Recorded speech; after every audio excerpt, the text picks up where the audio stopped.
Well, I've always said that Trump is American first, but only on American soil. When it comes to geopolitics, he's all the way up Israel's arse. So let's have a talk about these tariffs. Now, if you're going to increase the cost of goods by taxing them, basically, that's what a tariff is, then you have to also reduce taxes elsewhere to break even, such as income tax. And I was saying that in my posts here and there around the internet, and now I've read that Trump is going to abolish the income tax. Apparently, well, that's magnificent. That means that extra disposable income that people have can be used to pay tax via a tariff and afford the high-priced imports. And that would also provide an incentive for local manufacturing. So, there you go. But what I'm concerned about is that America has been so lax when it comes to manufacturing for so long, and this generation is highly unlikely to be able to manufacture readily just because of a change in the tax laws. Very unlikely.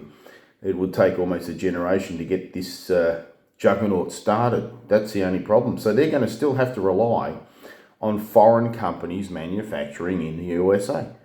Otherwise, it's not going to really work. I did my apprenticeship as an electrician at Nissan manufacturing plant in Melbourne. We made cars in Australia. Why? Because there was tariffs on imports. That made sense. So Nissan, a Japanese company, set up in Australia and made the Nissan Skyline. It was a good era, very good era.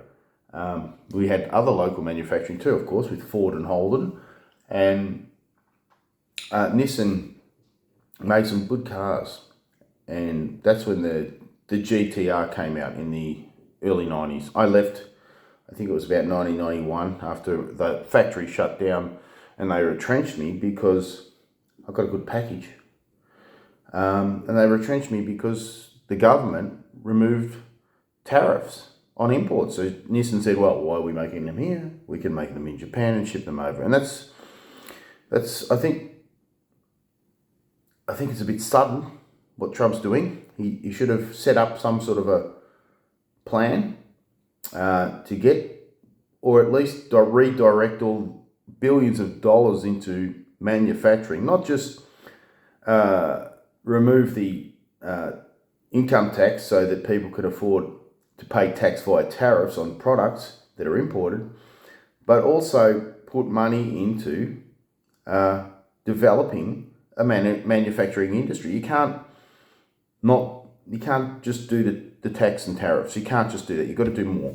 Anyway, Trump is good domestically. He does put America first, but otherwise he is a total war criminal geopolitically because he does whatever Benjamin Netanyahu tells him to.